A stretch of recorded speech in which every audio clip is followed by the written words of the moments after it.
গন্ধটা তো দারুণ লাগছে, দেখতে দারুণ টেম্পটিং লাগছে। গরম মাশরুম বিরিয়ানি, যেটা আমি first time mushroom biryani try করব।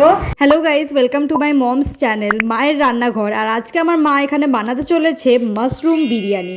সো ভিডিওটা অন করার আগে এখানে মাশরুমগুলোকে আমরা ভালো করে ধুয়ে দুভাগে ভাগ করে নিয়েছি আর বেসটাকেও একটু করে কেটে নিয়েছি।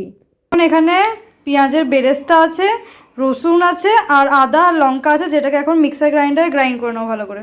এই পেস্টটা কিন্তু একটু পরে আমাদের দরকার পড়বে, তাই সবাই এটা কিন্তু ভালোভাবে বানিয়ে নেবে। এখানে অ্যাড হয়েছিল যেমনকি আমি বললাম আদা, রসুন, কাঁচা লঙ্কা আর আগে থেকে ভেজে রাখা বেরেস্তা দিয়ে এই পেস্টটাকে আমরা অ্যাড করে নিচ্ছি মাশরুমের সাথে। অলসো এখানে অ্যাড করা হয়েছে পরিমাণ মতন জিরে, ধনে, কাশ্মীরি লঙ্কা গুঁড়ো, হলুদ আর 3.5 টিস্পুন মতন নুন। তারপরে দিয়েছিলাম 200 গ্রাম মতন দই, যেটাকে এখানে 4 হাতা মতন দেওয়া হয়েছিল। তার সাথে ছিল পেঁয়াজ কুচো আর গাজর কুচো দিয়ে ভালো করে মেখে নিয়ে ম্যারিনেশনের জন্য রেখে দেবো প্রায় আধ ঘন্টার মতন। আর সেই টাইমে আমরা ভেজে নিয়েছি আলুটাকে লাইট ফ্লেমে গ্যাসটাকে করে নুন আর হলুদ দিয়ে। অন্যদিকে আমরা এখানে রাইসটাকে প্রিপেয়ার করে নেওয়ার জন্য 8 কাপ মতন বাসন্তী রাইস ইউজ করা হচ্ছে, যেখানে প্রায় 500 গ্রাম মতন আমরা ইউজ করেছি এখানে। তারপরে 15 মিনিট মতো চালটাকে জলে ভিজিয়ে রাখলাম অ্যান্ড দেন ভালো করে ধুয়ে নিয়ে গ্যাসে কুকার বসিয়ে রাইসের জন্য জল দিয়ে ফার্স্টে অ্যাড করে নেবো 3 টিস্পুন মতন সাদা তেল আর 3 টিস্পুন মতন নুন। অলসো গরম মশলাটাও অ্যাড করে নেবে। তারপরে মা রাইসটাকে অ্যাড করে হাফ পাতি লেবু দিয়ে দিয়েছিল অ্যান্ড এইভাবেই বয়েল হবে এটা 80% মতন। আর কুকারের ঢাকা কিন্তু একদমই লাগাবে না। তারপর প্রিপেয়ার হয়ে গেলে ফ্যান গেলে ওটাকে আলাদাভাবে রেখে দিও। অন্যদিকে 30 মিনিট ওভার হয়ে গেছে, আমাদের মাশরুমও ভালোভাবে ম্যারিনেশন হয়ে গেছে। এবার আমরা গ্যাসে কড়াই বসিয়ে তেল দিয়ে দিলাম 3 টিস্পুন মতন আর তাতে অ্যাড করে নেব কালারের জন্য 1 টিস্পুনের মতন চিনি, হলুদ, কাশ্মীরি লঙ্কার গুঁড়ো দিয়ে ভালো করে মিক্স করে নেব অ্যান্ড তারপরে অ্যাড করে দেবো ম্যারিনেশন করা মাশরুম আর তার সাথে ওই ভাজা আলুগুলো। অলসো বিরিয়ানি মশলাটা অ্যাড করার সময় দেখানো হয়নি, তোমরা কিন্তু বিরিয়ানি মশলা অবশ্যই অ্যাড করো। দিয়ে ভালোভাবে মিক্স করে নিয়ে এটাকে আমরা ঢাকা দিয়ে দিয়েছিলাম আর কিছুক্ষণ পরপরই নাড়ছিলাম। তারপরে কিন্তু আমরা গ্যাসটা একদম সিঙ্ক করে দিয়েছিলাম লাস্টের দিকে। অ্যান্ড এইভাবেই 15-20 মিনিটের মধ্যেই আমাদের মাশরুমের প্রিপারেশন একদম রেডি। আর অন্যদিকে আমরা গ্যাসটাকে সিঙ্ক করে তাওয়া বসিয়ে তার উপরে কুকার দিয়ে দিয়েছি, যেখানে আমরা বিরিয়ানির লেয়ারিংটা করব। তাই নিচে একদম মাশরুমের একটা লেয়ার দেব, তারপরে রাইসের একটা লেয়ার দেব, দেন অ্যাড করে নেবো ওপর থেকে 2 টিস্পুন মতন ঘি, একটু বিরিয়ানি মশলা, একটু কোরিয়ান্ডার মানে ধনে পাতা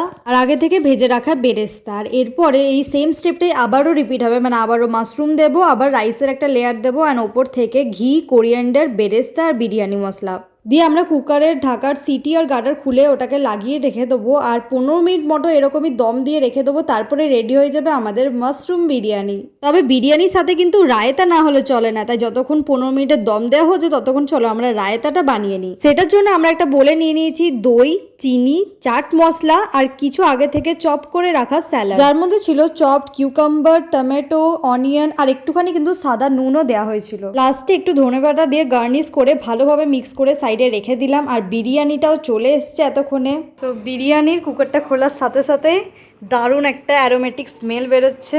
চলো এবার এটাকে মিক্স করা যায় একসাথে।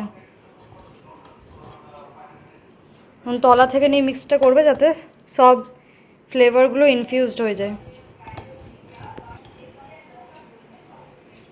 সবার তাহলে ফার্স্টে হোয়াইট পার্টটা দিয়ে দিল যাতে মেশাতে খুব ভালোভাবে ইজি হয়। আমার মায়ের হাতের বিরিয়ানি ওয়াজ মাই অলওয়েজ ফেভারিট, বাট এই first time veg biryani try করবো। সো জানি না কীরকম হতে চলেছে, আশা করি ভালোই হবে। চলো দেখা যাক টেস্ট করে যে কীরকম লাগে। সো এখন আমার হাতে চলে এসছে গরমা গরম মাশরুম বিরিয়ানি, যেটা আমি first time mushroom biryani try করবো। সো চলো দেখা যাক খেয়ে যে কেমন লাগে। আমার এমনি মায়ের হাতে বিরিয়ানি খাওয়া এত পছন্দ, তোমরা অনেকেই রেসিপিও চেয়েছিলে আমার চ্যানেলে, আমার লাইভে। তো চলো দেখা যাক।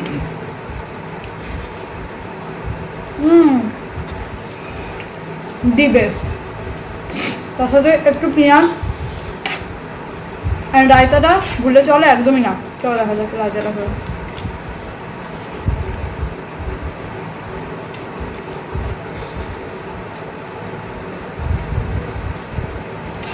This is so freezing guys.